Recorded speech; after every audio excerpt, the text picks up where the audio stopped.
Vamos a hacer un pequeño viaje por la historia porque forzosamente el hecho de que las mujeres lleguen al poder está muy ligado con un movimiento social y político que llamamos feminismo y que muchas veces es un poco mal entendido. Pero además creemos que llega una mujer al poder y a veces en los medios y a veces entre la sociedad, entre las amigas y todo, se vende como si fuera la única mujer que ha llegado al poder o la única persona que ha llegado a cierta posición en los Juegos Olímpicos o la única que es líder como maestra en medicina o doctora, ¿no? Y en realidad hay muchísimas mujeres que a lo largo de la historia han ejercido el liderazgo desde diferentes disciplinas.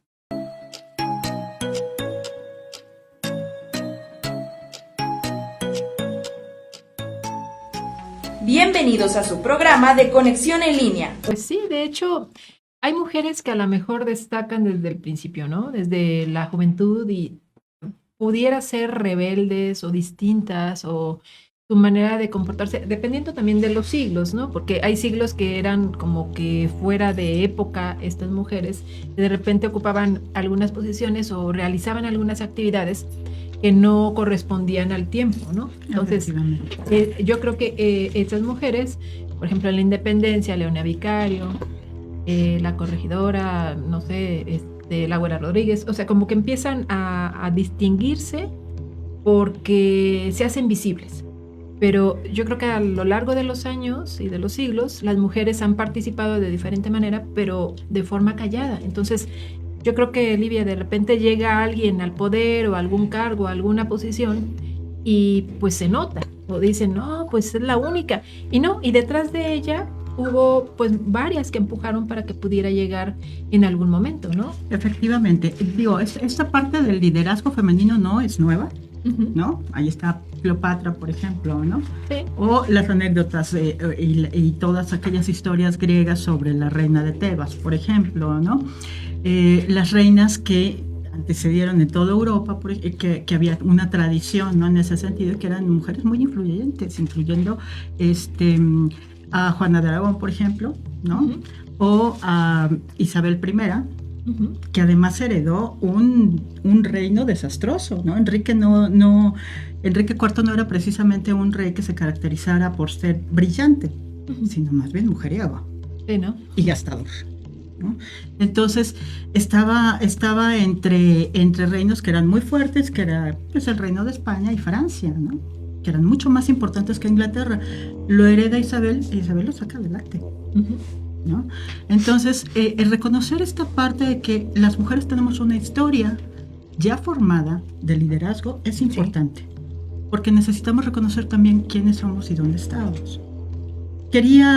Linda me había invitado en un principio a que quizás uno de los temas que pudiéramos hablar hoy era el de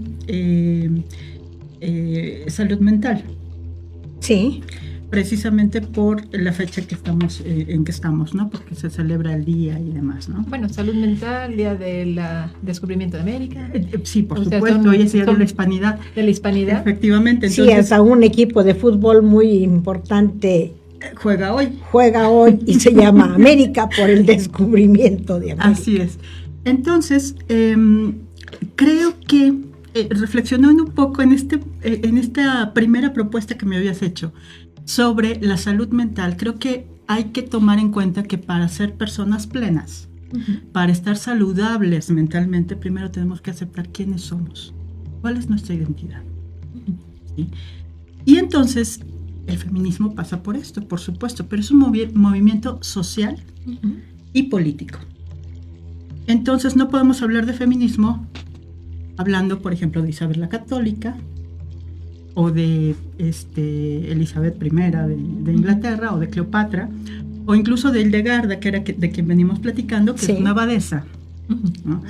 Que nació por ahí en 1104, una cosa así, y que es una polímata en el sentido amplísimo, ¿no? Como Galileo Galilei, era una mujer que sabía de todo, absolutamente, y que era además buena en todo.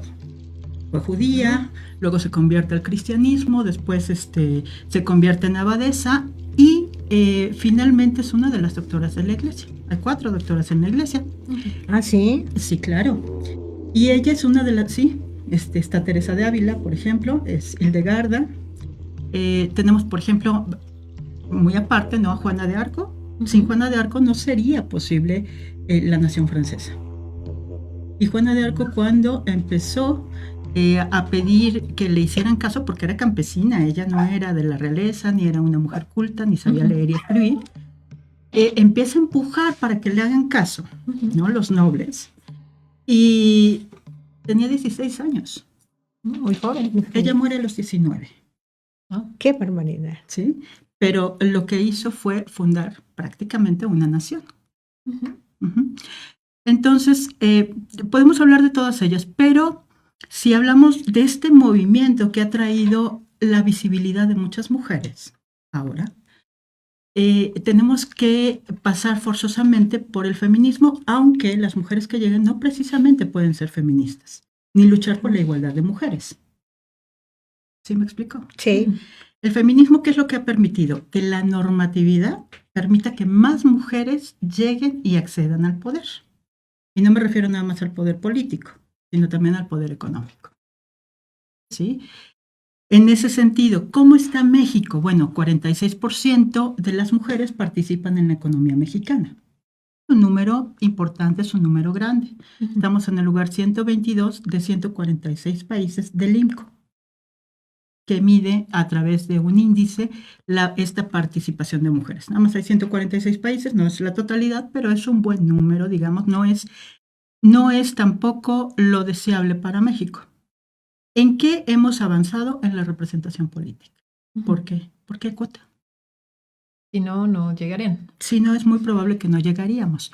49.5%, ahí casi se alcanza la paridad, hay mujeres profesionistas técnicas. Lo cual es un nivel importante, es la posición 33 a nivel global en cuanto a brecha de género.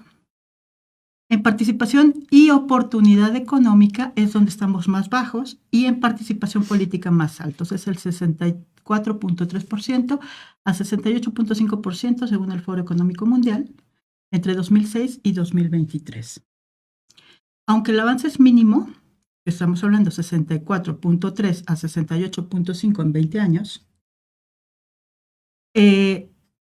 es importante porque eso permite que sea una sociedad mucho más democrática, si es que se da ese tipo de liderazgo, con mujeres que pueden aprender más, que tienen mayor educación y que en algún momento esta educación hace que sus familias vivan mejor, que sus hijos vivan mejor y que las futuras generaciones busquen ese vivir mejor. ¿Sí?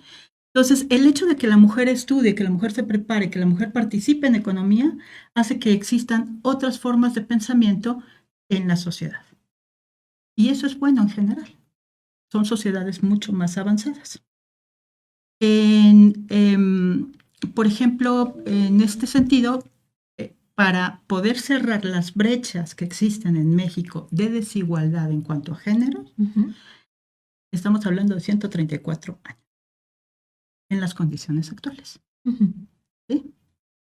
Entonces, eso es lo importante de lo que sería el feminismo como movimiento, ¿no? Que es civilizatorio, que favorece lo que es el desarrollo y la economía de los pueblos y que también aumenta la cultura, aumenta también el entretenimiento y aumenta la demanda y por lo tanto también la amplitud de mercados. Bueno, entonces hablábamos de estas mujeres en todos los tiempos y en todas las culturas, y para hablar de feminismo tendríamos que hablar de olas. Creo que aquí muchos saben ya que no sé por qué se denominan olas. Hay quien dice que a lo mejor porque son grandes movimientos que se dan de repente en el feminismo. Podríamos estar hablando de 4 olas dentro del feminismo. ¿Y con qué empezamos? Bueno, empezamos con una marcha que se da en Francia también. Para esto, en Francia, Hildegarda, por ejemplo, que era lo que venimos platicando, perdón, que me regrese así. No Sí, importa. sí, no. Sí, Hildegarda, que era abadesa, que era matemática, que daba clases de geometría, que escribió un libro que se llamaba La ciudad de las damas. en aquel entonces, que durante muchísimo tiempo, apenas recientemente, se habla de que ella es la autora, porque mucho se le atribuyó a Boccaccio. ¿Qué es esto también, no? La invisibilidad de las mujeres. Bueno, o el tener que escribir con seudónimos masculinos. También. ¿Verdad? Uh-huh. Bueno, ella fue la primera mujer que de alguna manera se dedicó también a las letras de forma profesional y que conocemos desde la Edad Media. Y entonces ella decía y se preguntaba, ¿por qué los hombres odian tanto a las mujeres en aquel entonces? Uh-huh. Y decía que no había hombre que no escribiera de las mujeres como algo negativo.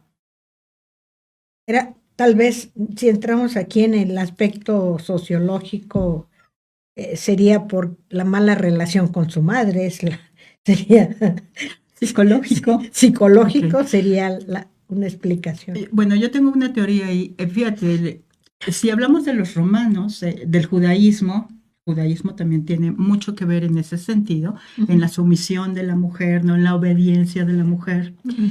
Y los romanos también, de alguna manera, hablaban de obediencia femenina, es decir, la mujer no era una ciudadana. No. La mujer era poco más que esclavo, ¿no? Para los romanos. Y ellos tienen un imperio enorme en toda Europa, que además influye hasta nuestros días. Uh-huh. Ese imperio que se extendió hasta Inglaterra, por ejemplo, en Inglaterra, donde todavía no era llamado propiamente Inglaterra, pero había muchos liderazgos femeninos, y allí puede haber, por ejemplo, cuando se funda Londres, que era London, surge, no recuerdo ahorita el nombre, es una reina de etnias de Inglaterra, que no precisamente vivía ahí, pero se funda la ciudad y a ellos no les convenía, ella queda viuda. Y entonces, automáticamente, el derecho romano impedía que como mujer heredara. O sea, podía tener una propiedad, pero quien iba a reinar, digamos, esas tierras era la persona que estaba al frente del territorio por parte de los romanos. Uh-huh. Por supuesto, ella no quería eso y además tenía 2 hijas. Como no tenía hijos, uh-huh. Entonces nadie heredaba. Y ella lucha en contra de los romanos y quema Londres. Y entonces hay 2 historiadores de aquel entonces que se refieren a ella, que la reconocen como una mujer muy aguerrida y que además era mucho más inteligente que la mayoría de las mujeres. Es decir, eso logró porque era una mujer más inteligente que el promedio de las mujeres. Si no, no lo logra, ¿no? Tal vez porque no permitían que las otras mujeres destacaran, ¿no? Efectivamente. O se prepararan y estudiaran. Efectivamente. ¿No? Entonces, cuando hablamos ya de esto es porque, por ejemplo, Christine de Pizan, ya mucho más adelante, francesa, 1405, que escribe La ciudad de las damas, perdón ahí, uh-huh. Es la primera escritora europea y ella planteaba cómo sería la sociedad si las mujeres gobernaran el mundo. ¿Cómo, por qué se preguntaba si habría menos guerras, si habría menos intereses y menos traiciones en el mundo si las mujeres gobernaran, ¿no? Sí. Y entonces comentaba esto precisamente, que son un poco los hombres feministas, pero además en esta época solamente, por ejemplo, el cartesiano Poulet escribe también a favor de las mujeres. Uh-huh. Y habla él ya por primera vez de la igualdad. Pero esto es antes de la primera ola. ¿Por qué? Porque son como esfuerzos aislados uh-huh. de hablar de la mujer. ¿Qué necesitamos para que esto sea un movimiento y ya se pueda llamar feminismo y hablemos de la primera ola? Pues que haya una conciencia de identidad uh-huh. como mujeres, un interés común de qué es lo que queremos mejorar y además que sea un movimiento colectivo.